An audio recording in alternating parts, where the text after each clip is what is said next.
নমস্কার বন্ধুরা, আমি অনুরাধা।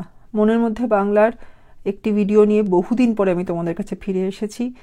অজুহাত দেব না, আমি এটা অজুহাত দিয়ে সামলানোর ব্যাপার নয়, তবে শারীরিক অসুস্থতা বা মানসিক বেশ কিছু ক্লান্তি, তো সব কিছু মিলিয়েই অনেকটা দেরি হয়েছে।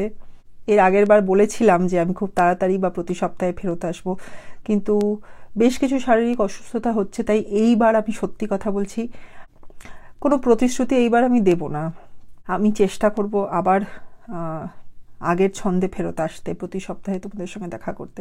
কিন্তু সত্যি যতদিন না আমি নিজে পারছি, আমি নিজেও সেটা খুব জোর গলায় বলতে পারছি না। চেষ্টা করছি, ভীষণভাবে মনের মধ্যে ইচ্ছে হচ্ছে, কিন্তু কোনো না কোনোভাবে আমি বাধাপ্রাপ্ত হচ্ছি। মনের জোরটাই হয়তো পারছি না, কিছু কিছু ব্যাপার হচ্ছে। কিন্তু একটা কথাই বলতে পারি, আমি সর্বান্তকরণে চাই, ভীষণভাবে চাই আবার আগের ছন্দে প্রতি সপ্তাহে তোমাদের কাছে ফেরত আসতে। আজকে আমি যেটা করব ভেবেছি সেটা গত সপ্তাহে করব ভেবেছিলাম, আনফর্চুনেটলি পারিনি। আমি চেয়েছিলাম এখন অবধি যা যা পড়া হয়েছে তার একটা রিক্যাপ বা একটা আলোচনা, মানে আবার আলোচনা করে নিই ছোট্ট করে। আমি পড়বো না, আমি খালি যতটা পড়া হয়েছে সেটা বাংলায় এবং তারপর সাথে সাথে ইংলিশে ছোট্ট করে বুঝিয়ে দিতে থাকবো। চেষ্টা করব যত তাড়াতাড়ি সম্ভব, যত দ্রুত গতিতে সম্ভব এই পার্টটা শেষ করতে, কারণ আজকের এপিসোডটা বা আজকের ভিডিওটা একটু লম্বা হয়েছে, কারণ এই জায়গাটার পরে আমি আরও একটা কিছু তোমাদের সঙ্গে ভাগ করে নিতে চাই। আমি শুরু করি। আমরা ঝালাপালা বইটা থেকে অবাক জলপান নাটকটা আলোচনা করছিলাম, সুকুমার রায়ের একটা অনবদ্য সৃষ্টি। আর এখানে আমরা দেখেছি যে একজন পথিক যে অনেক দূর হেঁটে এসছে, সে একটা গ্রামে এসছে এবং জলের জন্য ভীষণ সে তৃষ্ণার্ত, ভাবছে কাকে জিজ্ঞাসা করা যায়, কোথা থেকে জল পাওয়া যায়। যেহেতু দুপুর হয়ে গেছে তাই কারোর বাড়ি গিয়ে সে জিজ্ঞাসা করতে একটু দ্বিধাবোধ করছে, হয়তো সবাই ঘুমাচ্ছে এই ভেবে। তো প্রথমেই সে একটি লোককে দেখতে পারে যে ঝুড়ি হাতে আছে, এবং সেই ঝুড়িওয়ালা লোকটার কাছে যখন সে গিয়ে জিজ্ঞাসা করছে জল পাই কোথায়, তখন সে ভাবছে যে ঝুড়িওয়ালা লোকটা যে ফল বিক্রেতা ছিল, বলছে জল পাইয়ের বদলে আমি আপনাকে অন্য ফল দিতে পারি। কিন্তু পরে যখন সে বুঝতে পারছে যে পথিক খাবার জল চাইছে, কোনো ফল চাইছে না, তখন সে খুব বিরক্ত হয়ে পথিককে এমন বেশ কিছু শব্দের কথা বলে যেগুলো একটা জোড়া, কিন্তু আসলে সেগুলোর মানে খুব আলাদা। যেমন মাছরাঙা, যার মধ্যে মাছ কথাটা আছে, অথচ মাছ আমরা জানি একটি জলের প্রাণী, মাছরাঙা একটি পাখি। তেমনি আরও বেশ কিছু জিনিসের কথা বা জোড়া শব্দের কথা বলে, যেমন আলু একটি সবজি এবং আলু বোখরা একটি ফল। এরকম এইসব কিছু বুঝিয়ে সে বলে যে পথিকের কথা বলার আগে অনেক কিছু ভেবে বলা উচিত ছিল, কারণ একজন লোক কখনোই ঝুড়িতে করে জল নিয়ে যেতে পারে না। এই বলে সে ভীষণ বিরক্ত হয়ে রেগে মেগে পথিককে অনেক ভাষণ দিয়ে চলে যায়। এই কথার সূত্রে কিন্তু আমাদের সঙ্গে সুকুমার রায় বাংলা ভাষার একটা অন্যরকম পরিচয় করিয়ে দিলেন, যে বাংলা ভাষার ব্যাপ্তি কতটা। কিন্তু পথিকের ক্ষেত্রে এইটা খুব একটা সুখকর মানে অভিজ্ঞতা হলো না, কারণ সে ভীষণ তৃষ্ণার্ত। খানিক পরে তার সঙ্গে আরেকজন ভদ্রলোকের দেখা হয়, একজন বয়স্ক ভদ্রলোক, এবং সেই ভদ্রলোক কে যখন উনি বলেন যে আমি অনেক দূর থেকে এসেছি জল খেতে, তখন দ্বিতীয় ভদ্রলোক যে একজন বুড়ো মানুষ ছিলেন, তিনি ভাবলেন যে পথিক হয়তো ভালো জলের সন্ধানে এখানে এসছে বা ওনাদের গ্রামে এসেছে, এবং তিনি তখন পথিককে নানা রকম ভালো ভালো জলের কথা বলতে লাগলেন, এবং সাথে এটাও বললেন যে ওনার মামা বাড়ি ঘুমরি, সেখানকার জল নাকি ভীষণ ভালো, কুয়োর জল, নদীর জল, কলের জল, পুকুরের জল ইত্যাদি, তার থেকে সব কিছুর থেকে ওনার ঘুমরির মামাবাড়ির কুয়োর জল নাকি ভীষণ ভালো। কিন্তু যখন পথিক আবার ওনাকে সঠিকভাবে বুঝিয়ে দিলেন যে উনি জলের মান নিয়ে বা কোয়ালিটি নিয়ে অতটা ভাবছেন না, উনি ভাবছেন একটু খাবার জল কোথায় পাওয়া যায়, সেইটা বুঝতে পেরে এই প্রথম বৃদ্ধ মানুষটি ভীষণ বিরক্ত হয়ে রেগে মেগে চলে যান। উনি চলে যাওয়ার পর পাশেই এক বাড়ি থেকে একজন বুড়ো মানুষ, একজন দ্বিতীয় বৃদ্ধ মানুষ আর কি, তিনি দরজা খুলে বা জানলা খুলে বলেন যে কি বলছিল তোমায়। ততক্ষণে পথিকের মাথাটা বেশ একটু গরম হয়ে গেছে, তেষ্টায় আরও কষ্ট বেড়েছে। দুজন লোক, তারা দুজনেই তাকে ভুলভাল বুঝিয়ে চলে গেছে। দ্বিতীয় বৃদ্ধের কাছে নিজের মনটা খানিকটা হালকা করতেই যেন পথিক বলে ফেললেন যে আমি তো একটুখানি খাবার জল চেয়েছি, আমি তো একটু জল চেয়েছিলাম। উনি নানা রকম জলের কথা, 5 রকম 5 জায়গার জল, কুয়োর জল, নদীর জল, পুকুরের জল, কলের জল, মামাবাড়ির জল, এইরকম করে ফর্দ শোনালেন বা লিস্ট করলেন। তো দ্বিতীয় বৃদ্ধ কথা সূত্রে বোঝা গেল যে তিনি প্রথম বৃদ্ধকে একদম পছন্দ করেন না। তিনি বললেন যে ও একটা বোকা লোক, ওর দাদাও বোকা লোক, আর ও তোমাকে বোকা পেয়েছে তাই তোমাকে মোটে 5 রকমের জলের কথা বলেছে, আমি তোমায় 25 রকম জল বলবো। এই বলে উনি এক নাগারে শুরু করে দিলেন নানা রকম জল, যেমন বৃষ্টির জল, ডাবের জল, নাকের জল, চোখের জল, জিভের জল, রোদে ঘেমে জল, গায়ে রক্ত জল ইত্যাদি। এবার এইটা উনি দ্বিতীয় বৃদ্ধ বললেন নিজের আধিপত্যটা বোঝাতে, কিন্তু এটা একবারও বোঝার চেষ্টা করলেন না যে পথিক কিন্তু এই সব কিছু চায়নি, পথিক একটু খাবার জল সেই মুহূর্তে পান করতে চেয়েছে। তো এটা যখন আবার পথিক ওনাকে ভালো করে বুঝিয়ে দিল, তখন উনি ভীষণ রেগে গিয়ে বললেন যে তোমার কোনো কাজ নেই, আমার অনেক কাজ আছে, অপদার্থের দল, বলে জানলা বন্ধ করে উনি সেইখান থেকে চলে গেলেন। এবার এই যে কথাটা দ্বিতীয় বৃদ্ধ বলেছেন, এখানে সুকুমার রায় আবার আমাদের বাংলা ভাষার সঙ্গে পরিচয় করালেন, আমাদের বোঝালেন যে জল কথাটা কত রকমভাবে বাংলা ভাষায় ব্যবহার করা হয়, এবং সেগুলো আসল জল বা মানে যেটা পান করা যায় এমন জল ছাড়াও জল কথাটাকে অনেক অন্য কিছু বোঝাতেও মানে বোঝানোর জন্য ব্যবহার করা হয়। যেমন বললেন যে রোদে ঘেমে জল, তো রোদে ঘেমে জল মানে বোঝাতে চাইলেন, বোঝানো হয় যে এমন কেউ যে ভীষণ খাটাখাটনি করেছে এবং তার ভীষণ ঘাম হচ্ছে, অথবা বুঝিয়ে দিল যেন জল মানে জলের মতো সহজ করে বা পরিষ্কার করে যেন বুঝিয়ে দেওয়া। এইসব ক্ষেত্রে জলটা অ্যাকচুয়ালি বা আসলে ব্যবহার হয় না, কিন্তু কথা সূত্রে বা ভাষার এমন একটা ব্যবহার যেখানে এটা জল কথাটা ব্যবহার হয়। তো এইখানে আবার সুকুমার রায় আমাদের বাংলা ভাষার পরিধিটা বা কত রকম ভাবে বাংলা ভাষা আমরা শিখতে পারি বা বুঝতে পারি বা ব্যবহার করতে পারি, সেইটা উনি এই কথায় বুঝিয়েছিলেন। এরপরে শেষ যার সঙ্গে ভদ্রলোকের দেখা হয়েছিল পথিক, আমরা যার কথা পড়ছিলাম, তিনি একজন অল্প বয়সী ছোকরা যে খুব শৌখিন সেজেগুজে এসেছে, এবং যখন তাকে পথিক কথা সূত্রে বলেছিলেন জল মিলবে কোথাও, তখন ছেলেটি বলেছিল যে হ্যাঁ নিশ্চয়ই মিলবে, বলে সে জলের সঙ্গে মিল হয় এমন বহু কথা বলেছিল, যেমন চঞ্চল, জল, বল, তল, হাসি শুনে খলখল ইত্যাদি। এই কথাগুলোতেও আবার আমরা বুঝতে পারি যে বাংলা ভাষার ব্যাপ্তি কত রকম বা কতটা, বা নানা রকম মানে শব্দের সঙ্গে আমাদের পরিচয় করিয়েছিলেন, যারা হয়তো কম পুরনো দিনের ভাষা কম করেছে বা বাংলা ভাষা সহজভাবে ব্যবহার করার বদলে নানাভাবে ব্যবহার করতে চায়, সেই সব জায়গায় নদী, জল, কলকল, এরকম নদীর জলকে যে জলের আওয়াজকে আমরা কলকল বলি, তো এই সবগুলো আবার আমাদের সুকুমার রায় পরিচয় করিয়েছিলেন। এবং যখন পথিক তাকে বলল যে সেই রকম মেলার কথা বলিনি, কিন্তু সে অল্প বয়সী কবিটি সেটাও বুঝতে পারলো না, সেগুলো আপনি বলে দিন আমায় কোন ছন্দ, সেইভাবে আমি আপনাকে মিলিয়ে দেবো। তো এইখানে পথিক মানে খুব হা হুতাশ বা দুঃখে করেই একটু বলেছিল যে আমি খালি একটু খাবার জল খেতে চাই, কিন্তু এরপরে কি হয়েছিল, এরপরে ছোকরা কবি বা অল্প বয়সী কবি সে বুঝেছিল কিনা সেটা আমরা ততটা পড়িনি, ইচ্ছে আছে এই সপ্তাহেই আবার পড়ে এগিয়ে যাওয়ার। আমি তার বদলে এখন একটুখানি ইংলিশে এই ব্যাপারটা আলোচনা করে নিই। Hello everybody, I am back this week once again with this video of Moner Moddhe Bangla. It's been a long wait and I have been trying earnestly, sincerely to get back, but somehow my physical health and mental stress is not really letting me. It's really difficult for me. It's really a difficult realization for me that I am not able to get back to the previous rhythm of one video per week, but I will I have been trying to. I will not promise, because even though I had tried and I had really wanted sincerely, I was not able to. But let me just tell you that I have been trying, and I will try very soon. I will try and get back. Since I am trying, I know I will get back to the previous rhythm. For now, I will just recap what we have done from from the current ongoing read. We were discussing from this book Jhalapala by Sukumar Roy, the comedy drama Obak Jolpan, which is about a person who's walking on the road, a pothik, and who has reached a particular village and is trying to get some water to drink, and he meets a bunch of weird characters all through. First he meets a person with a basket, and when the pothik asks that if I can get some water, the person with a basket, who is possibly a fruit seller, he offers a fruit. But when the pothik makes it clear that he doesn't want a fruit, he wants some drinking water, then the fruit seller or the man with the basket gives him a huge lesson or lecture on a set of or pair of words, who one a small word and the other a longer word, where the longer word has the first part equal to the smaller word, but they mean completely different. For example, he gave the example of the pair of words Mach, which is fish, and Machranga, which is the bird kingfisher. And then he said that he should have, the Pothik should have considered before asking or talking to someone, because nobody would carry water in a cane basket.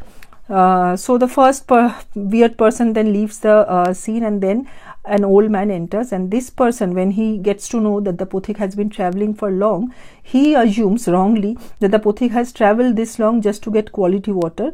And then the old man actually tries to talk to him about his maternal uncle's place's water, which according to the first old man is really sweet and really yummy and a really good quality water. He says that I have tasted water from different places, rivers and springs and ponds, etc., but that water is amazing. But when the Pothik again makes it clear that he's not really there for the quality of water, he just wants some water to drink, the first old man, he gets very upset. He says that, why did you insult me? It wasn't necessary. You could have had water at your place only. And then he very upset, he leaves the scene. By then the Pothik is already frustrated, tired, and again more thirsty. There is another second old man, who opens the window of a house nearby, and he tries to establish his supremacy over the first old man. We understand that he doesn't really harbor nice feelings for this first old man. When before anything he starts saying ill about the first old man. The second old man says that the first old man is really stupid. His brother is also stupid. And then he asks, what did the first old man say? Now the Pothik, already frustrated, tired, thirsty, shares his plight that I had just wanted some water, and he talked to me about 5 different kinds of water, including water from well, water from his maternal uncle's place, water from the pond, water from rivers. And then the second old man says that if he has shares, that if he has shared 5 different kinds of water, I will share with you 25 different kinds of water. And then he starts rattling off a list of water, like water from the rain, water from coconut water, water running out of your nose, water which runs out of your eyes or tears. Then he talks about expressions where you use water, the word water or jol literally, but it doesn't really involve the actual usage of water.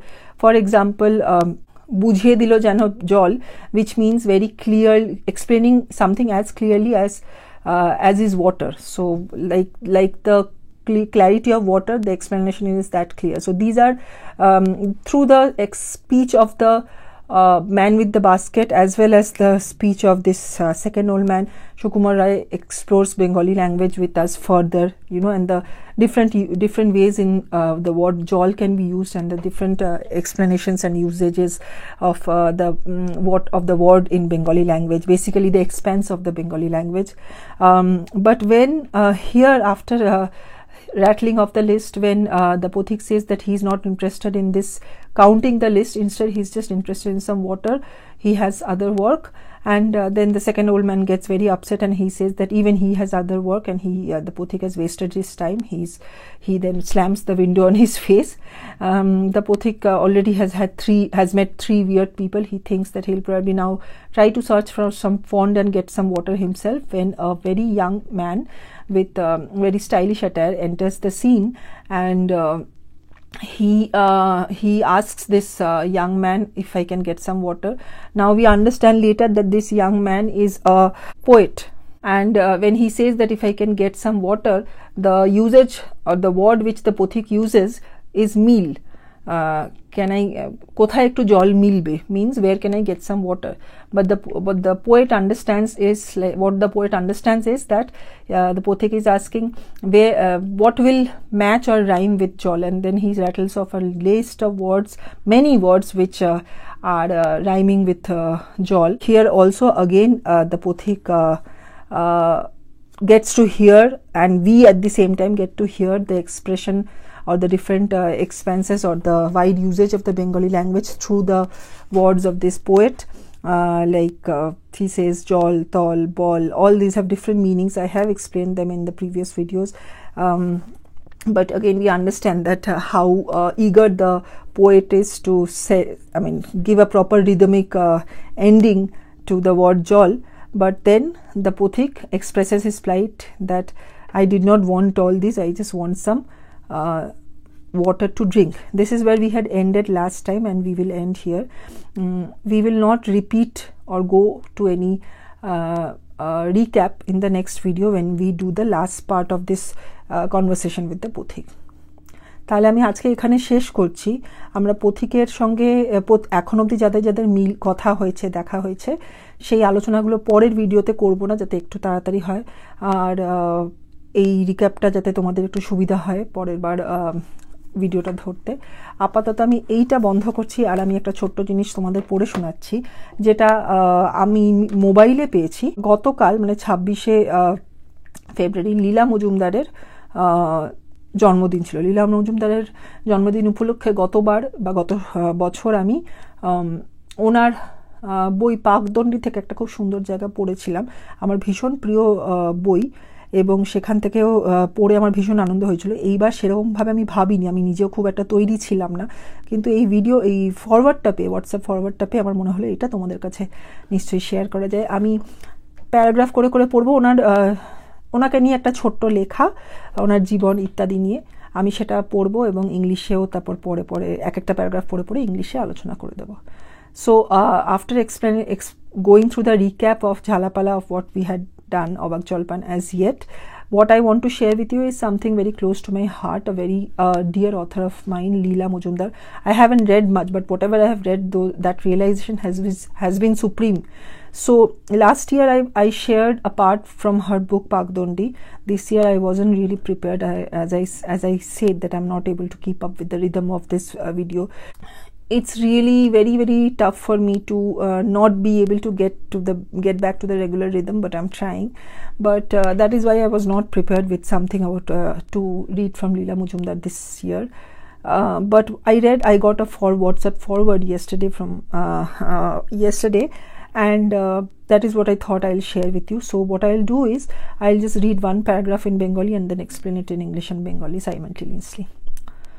So জন্মদিনে লীলা মজুমদারকে শ্রদ্ধার্ঘ্য। 26/2/1908, 5/4/2007। পাহাড়ি পথে চলতে চলতে ছোট্ট মেয়েটি শুনতে পেত নানা রকম শব্দ। দুটো পাহাড়ের মাঝ বরাবর বাতাস বইলে শব্দ হতো গোঁ গো, আবার পাইন বনের মধ্যে সেই একই বাতাস শোঁ শোঁ শব্দ তুলত। আর এসবের মাঝে মেয়েটির খালি মনে হতো ওই শব্দের আড়ালে বুঝি লুকিয়ে আছে সেকলে বাঁধা কোনো দৈত্যের আর্তনাদ। নিজেকে যে প্রাণপণে মুক্ত করতে চাইছে। পাহাড়ি পথ, পাইন বন, এমনকি পাহাড়ি মানুষ সবাই মেয়েটির কাছে কোনো না কোনো গল্প হয়ে ধরা দিত। সেসব গল্প সুখের গল্প, মজার গল্প, দুঃখের গল্প, কষ্টের গল্প, হারানোর গল্প, না পাওয়ার গল্প। মেয়েটির কেবলই মনে হতো তার চারপাশে ঘুরে বেড়ানো এই অজস্র গল্পগুলোকে যদি সত্যিই গল্প করে তুলতে পারত সে, তাহলে বেশ হতো।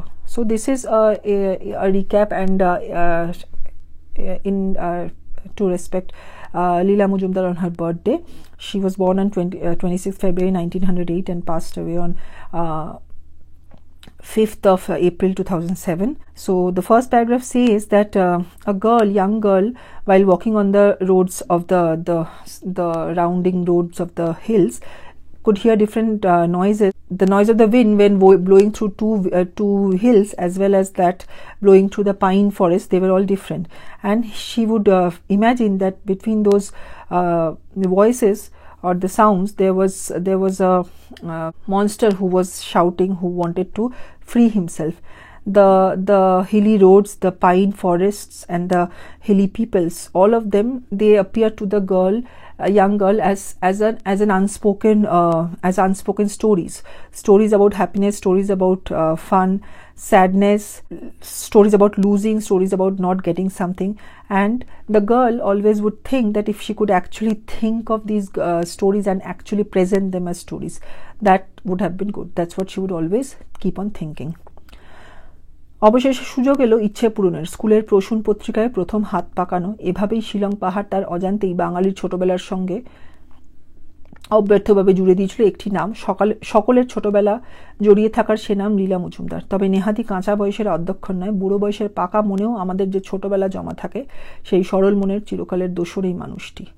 So through that wish, the girl ultimately the girl could ultimately fulfill that wish when she could write in the school magazine Proshun, and that actually started another or rather added another name in the lives of Bengalis, the name which actually talked about everyone's childhood, and those were not the young girl writing about something in very immature words. She wrote a lot at a senior age or a mature age also, with a mature style, but she talked about some people's young age or people's childhood, and that is how she became our constant friend, this person. জীবনের প্রথম 11 বছর শিলংয়ে কাটে লীলার। তখন তিনি মজুমদার নয়, রায়। পাহাড়ের প্রথমে লাবানপাড়ার ব্রাহ্ম মন্দিরের ওপর ছোট্ট একটা বাড়িতে, তারপর হাইভিন্সে দীর্ঘদিন কাটালেও লীলার জন্ম 1908-এর 26শে ফেব্রুয়ারি কলকাতার গড়পাড় রোডের বিখ্যাত রায়বাড়িতে। বাঙালি শিশু কিশোর সাহিত্যের পীঠস্থানের রায়বাড়ির অন্যতম সাহিত্যিক প্রমোদারঞ্জন রায় ও তার স্ত্রী সুরমা দেবীর কন্যা লীলা সম্পর্কে কামোদারঞ্জন ওরফে উপেন্দ্র কিশোর রায়চৌধুরীর ভাইজি এবং সেই সূত্রে সুকুমার রায়ের খুড়তুতো বোন ও পরবর্তীতে সত্যজিৎ রায়ের পিসি। তাহলে এই মানে লীলা মজুমদার শিলংয়ে 11 বছর অবধি থেকেছিলেন। আর প্রথমে লাবানপাড়ার বলে একটা জায়গা, সেখানকার ব্রাহ্ম মন্দিরের উপর ছোট একটা বাড়িতে, তারপর হাইভিন্স বলে একটা বাড়িতে বহুদিন কাটালেও উনি কিন্তু 1908 সালে রায়বাড়িতে কলকাতায় জন্মেছিলেন। রায়বাড়ি সেইটা যে আমি বহুবার তোমাদের কাছে আলোচনা করেছি যে বাঙালি সাহিত্যকে একটা অন্য উচ্চতায় পৌঁছে দিয়েছিল এই বাড়ির বিভিন্ন সদস্যরা। এখানে ওনার বাবা প্রমোদারঞ্জন রায় ও মা সুরমা দেবীর সন্তান ছিলেন লীলা, এবং ওনার জেঠু ছিলেন উপেন্দ্র কিশোর রায়চৌধুরী, যিনি সুকুমার রায়ের বাবা এবং সত্যজিৎ রায়ের দাদু। মানে সুকুমার রায়ের খুড়তুতো বোন ছিলেন লীলা এবং সত্যজিৎ রায়ের পিসি ছিলেন লীলা মজুমদার। প্রথমে রায়। So she was born in the Rai family, whom I have talked about multiple times, and she spent almost 11 years in Shillong, and she wrote a lot about that life as well. She was born in the Rai family to Pramodaranjan Rai and Shuroma Devi. Pramodaranjan Roy was the younger brother of Upendra Kishore Roy Chaudhary. So Leela Majumdar's elder paternal uncle was Upendra Kishore Rai Chaudhary, and he was the cousin of Shukumar Roy and the paternal aunt of Satyajit Ray. লেখার সহজ সরল বাল্যদৃষ্টি লীলা পেয়েছিলেন শিলং শহরের পাহাড়ি পরিবেশে, এবং তার সঙ্গে যুক্ত হয়েছিল অবশ্যই তার এই পারিবারিক লেখার উত্তরাধিকার। কারণ লীলা মজুমদারের সাহিত্যপ্রীতির শুরুয়াত কিন্তু উপেন্দ্র কিশোরের সন্দেশ হাতে নিয়ে। সদ্য ছাপা সন্দেশের টাটকা সুবাস আজীবন মন্ত্রমুগ্ধ করে রেখেছিল তাকে, মন থেকে কোনোদিন ফিকে হয়ে যায়নি সে স্মৃতি। তাহলে শিলংয়ের পরিবেশ এবং ওনার যেই পরিবারের থেকে উনি পরিবারে জন্মেছিলেন, দুটো মিলিয়ে ওনার লেখার হাত বা লেখার স্টাইলটা তৈরি হয়েছিল। এবং সন্দেশ পত্রিকাতেও উনি সন্দেশ পত্রিকার সাথেও বহুদিন জড়িয়েছিলেন, আলাদা আলাদা স্টেজে, অল্প বয়সে এবং অনেক বয়সেও। তাই সন্দেশের যে ফ্লেভার বা সন্দেশ পত্রিকার যে চিন্তাধারা, সেটা চিরকাল ওনাকে গাইড করেছে, এবং সেই জন্য সেই স্মৃতি কোনোদিনও ওনার মন থেকে ফিকে হয়ে যায়নি। উনি সেই রকমভাবে চিরকাল ভেবে লিখেছেন। So Leela Majumdar's writing style was developed not only by the calm and the open space of the hills, but also through an influence of the family in which she was born. Also, her love for literature was started through Sandesh, the magazine Sandesh, and was later guided and it guided her in that early stages as well as in the later stages of her life. And that influence actually had guided her always. It was never dull in her life or in her style. 12 বছর বয়সে কলকাতায় চলে এলে দাদা সুকুমার রায় তাকে দিয়ে জীবনের প্রথম গল্প লক্ষ্মী ছেলে লিখিয়েছিলেন সন্দেশের জন্য। 100 গড়পাড় রোডের বাড়িতেই ছিল ইউ রায় অ্যান্ড কোম্পানির ছাপাখানা ও অফিস। নতুন কাগজ, কালির গন্ধ, নিত্য নতুন শব্দ সর্বক্ষণ আবিষ্ট করে রাখত বাড়ির পরিবেশ। সত্যিকারের সন্দেশী হওয়ার জন্য সঙ্গে ছিল বর্দি সুখলতা, মেজদিদি পুণ্যলতা কিংবা মনিদা সুবিনয়ের মতো মানুষের প্রত্যক্ষ প্রভাব। লেখালেখি তাই যেন ভবিতব্যই ছিল লীলার। তাহলে 12 বছর বয়সে উনি কলকাতায় এসে গেছিলেন এবং সুকুমার রায় তাকে দিয়ে, ওনার দাদা সুকুমার রায় তাকে দিয়ে সন্দেশের জন্য লক্ষ্মী ছেলে বলে একটি গল্প লিখিয়েছিলেন। 100 গড়পাড় রোডে ছিল সেই ইউ রায় অ্যান্ড কোম্পানির ছাপাখানা অফিস, এবং সেখানে সারাক্ষণ নতুন নতুন লেখা হচ্ছে, সবাই ভালো ভালো লেখা দিচ্ছে। তারপর ওনার যে কাজিনসরা বা ওনার যে ভাই বোনরা তারা একই সঙ্গে বড় হতো, সুখলতা বড় দিদি, পুণ্যলতা ওনার মেজ দিদি অথবা সুবিনয় রায়, এরা সবাই নানাভাবে ওনাকে ইনফ্লুয়েন্স করেছিলেন এবং সেই অনুপ্রেরণাতে যেন লেখালেখিটা ওনার করতেই হতো, এবং ওনার একটা আলাদা খুব ডিস্টিংক্ট, খুব আলাদা একটা লেখার যে স্টাইল, সেগুলোর মূলে এই ইনফ্লুয়েন্সগুলোই ছিল। So Leela came to Kolkata at the age of 12 and wrote the first time the story Lokhi Chele for Sandesh as requested by her brother Sukumar Roy, and 100 Gorpar Road, which was the office or the press for the U Rai and company, which was the leading press in those days. And throughout that house there was the story, there were new stories, new literary works, that feeling, that environment, it all shaped her desires or her inclination towards becoming a literary person. Along with that, there were cousins, her sisters Shukholata, Punnolata, brothers Shubinay.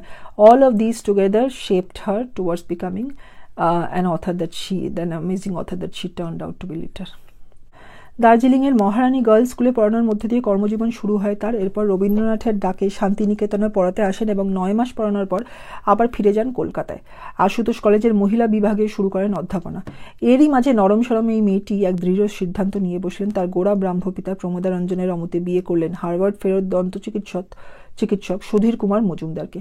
ব্রাহ্ম হিন্দুর এই বিয়েকে কেন্দ্র করে জীবনের সবচেয়ে প্রিয় মানুষ বাবার সঙ্গে বিচ্ছেদ হলো লীলার, কিন্তু পাশে পেলেন পিতৃতুল্য আরেক মহিরুহ স্বয়ং রবীন্দ্রনাথকে। তাহলে ওনার কর্মজীবনে শুরু হয় মহারানী গার্লস স্কুলে, তারপর রবীন্দ্রনাথের ডাকে শান্তিনিকেতনেও পড়িয়েছিলেন 9 মাস। তারপর ফিরে এসে আশুতোষ কলেজে মহিলা বিভাগে উনি প্রফেসরের কাজটি গ্রহণ করেন। কিন্তু তখন এই নরম সরম মেয়েটি ওনার বাবার অমতে ব্রাহ্ম মত মানতেন ওদের ফ্যামিলি, কিন্তু উনি বাবার অমতে বিয়ে করেছিলেন হার্ভার্ড থেকে ফেরা ডেন্টিস্ট সুধীর কুমার মজুমদারকে। এই বিয়েটার জন্য ওনার বাবার সঙ্গে ওনার সম্পর্ক চিরকালের জন্য ছিন্ন হয়ে গিয়েছিল, কিন্তু রবীন্দ্রনাথ তখন ওনাকে পিতৃস্নেহে ভূষিত করেছিলেন। So she started her career while teaching at Maharani Girls School in Darjeeling. Then she went to Shantiniketan on Rabindranath Saman and taught there for 9 months. Then she came back to Calcutta, started her work as a professor in Ashutosh College. But then she did something which was very unusual. Her family followed the Brahmo rules in those days, but she married the Hindu Harvard returned dentist Sudhir Kumar Majumdar. So this marriage, this alliance actually distanced her from her father for the rest of her life.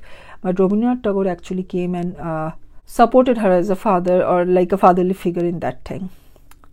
বিয়ের পর সংসারের জাঁতাকলে লেখালেখি কমে এলেও নানা কথা মনের মাঝে যেন ডানা ঝাপটাতো লীলার। স্বামী সুধীর কুমারের যদিও পূর্ণ সমর্থন ছিল লেখালেখিতে, তবুও সংসার সামনে একটু লিখে ঠিক সেই মতো আরাম মিলছিল না। বন্ধু বুদ্ধদেব বসুর নিরন্তর তাড়নায় তারপর একদিন বৈশাখী পত্রিকার জন্য লীলা মজুমদার লিখলেন তার প্রথম বড়দের গল্প সোনালী রূপালী। এরপর তার ছেলে রঞ্জন মজুমদারের 7 বছর বয়সে লীলার প্রথম বই বেরোলো বদ্রীনাথের বড়ি। সংসারের হাজার ঠেলার সামলেও লেখালেখি থেকে আর দূরে সরিয়ে রাখতে পারেননি নিজেকে। মৌচাক, রংমশাল, রামধনুতে ছোটদের পাশাপাশি পরিচয়, বৈশাখীতে বড়দের জন্য সমানে লিখে গেছেন লীলা মজুমদার। তার হাতে জন্ম নিয়েছে একের পর এক মাইলস্টোন।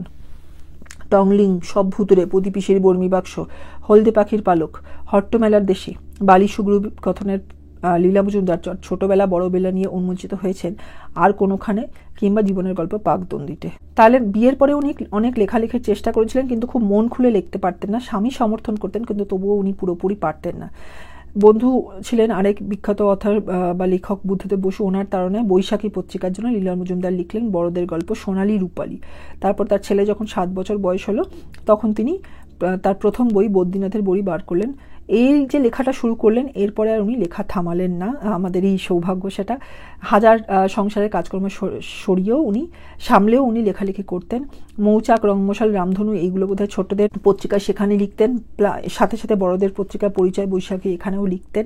তারপর এক একটা মানে ভীষণ বিখ্যাত সব লেখা বা বই বার করেছেন, টংলিং, সব ভূতরে, প্রদীপিসির বর্মী বাক্স, হলদে পাখির পালক, হট্টমেলার দেশে, বালি সুগ্রীব কথন, এগুলো তো নিয়ে লিখেইছেন। বড়দের বই লিখেছেন যেমন আর কোনোখানে কিংবা পাকদণ্ডী, এগুলো সবই এক একটা যে মানে রত্ন।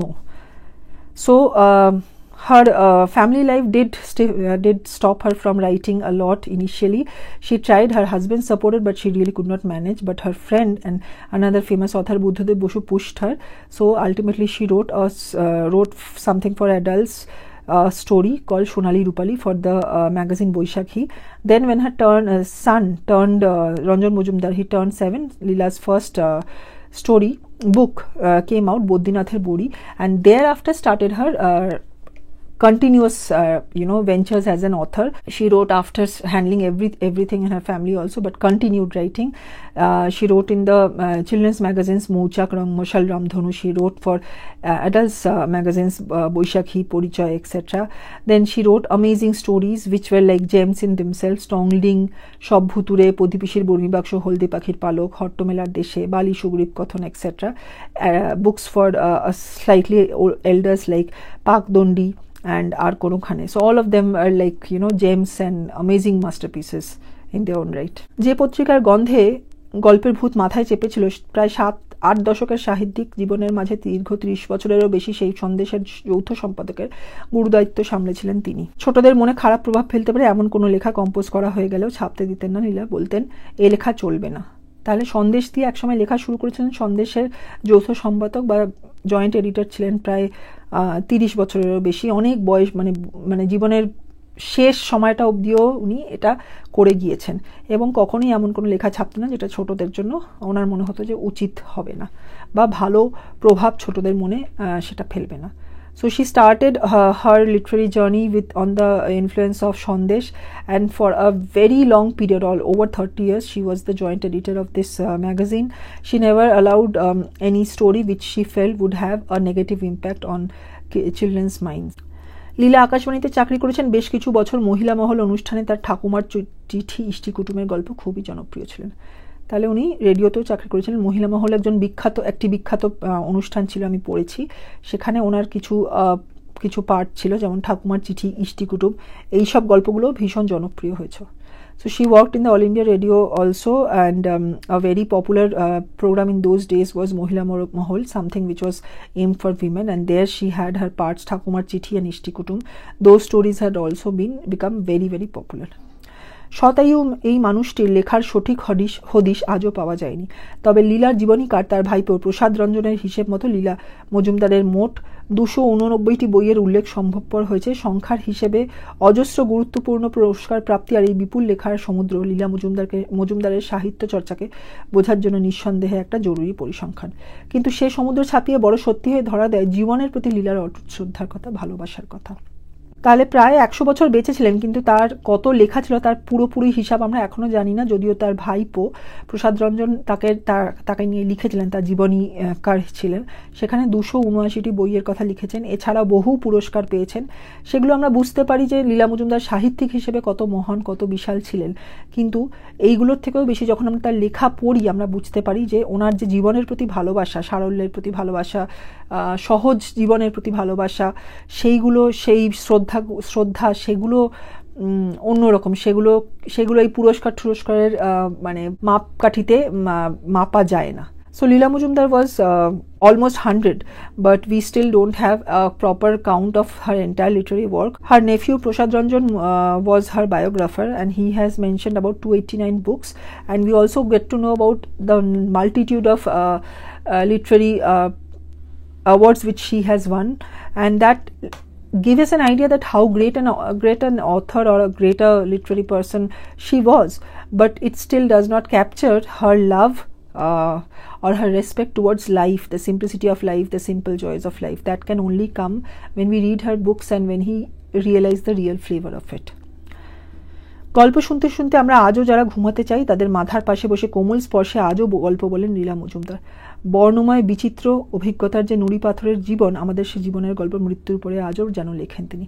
লীলা মজুমদার ব্যতীত আমাদের জীবনের পাকদুনিতাই অর্থহীন ও অসম্পূর্ণ। মানে এটা লেখকের শেষটা, তার অনুভূতি যে লীলা মজুমদার যেভাবে আমাদের মানে ছোটবেলার গল্প শোনান, সেইটা বা তার নানা অভিজ্ঞতা, সেগুলো দিয়ে যেন আমরা পাঠক হিসেবে আজও সমৃদ্ধ হই। আমাদের জীবনের চলার পথ যেন তার লেখা ছাড়া অনেকটাই অর্থহীন। So this last paragraph is a realization of the author who says that our childhood has been enriched by her stories and her experiences as an adult. They are also like the guiding road of our lives, and it makes our journey of life complete. তাহলে এখানে আমি শেষ করব। ভীষণ লম্বা হয়ে গেল ভিডিওটা। আমি চেষ্টা করব এডিট করে খানিকটা ছোট করার, কিন্তু খুব ছোট হয়তো হবে না, তবুও চেষ্টা করব যতটা সম্ভব। কিন্তু আমি এটা তোমাদের সঙ্গে ভাগ করে নিতে চেয়েছিলাম। চেষ্টা করব এই সপ্তাহে পরের ভিডিওটা নিয়ে আসার, অবাক জল্পনের, যদি না সম্ভব হয় চেষ্টা করব পরের সপ্তাহে। ইচ্ছে আছে সর্বান্তকরণে, এইটুকুনি আমি জানি, তোমরা আমাকে বিশ্বাস করো। বাংলা ভাষার সঙ্গে থেকেও সুকুমার রায়, লীলা মজুমদার, আরও বহু বিখ্যাত মানে লেখক আছেন, তাদের লেখা আমি নিয়ে আসবো আস্তে আস্তে। আমি বেশ কিছু বই কলকাতা থেকে এনেছি, এই অবাক জলপান শেষ হয়ে গেলে সেগুলো থেকেও একটু শুরু করবো। আমার ছোটোবেলার পড়ার বই, গল্পের বই, সেগুলোও নিয়ে এসেছি। আস্তে আস্তে তোমাদের সঙ্গে ভাগ করব। তোমরা সবাই সঙ্গে থেকো, মনের মধ্যে বাংলাকে সবসময় সঙ্গে রেখো। সবাই ভালো থেকো, tata. Stay well, stay tuned. Like, share, subscribe, comment. সবাই লাইক, শেয়ার, সাবস্ক্রাইব, কমেন্ট করো। সবাই ভালো থেকো।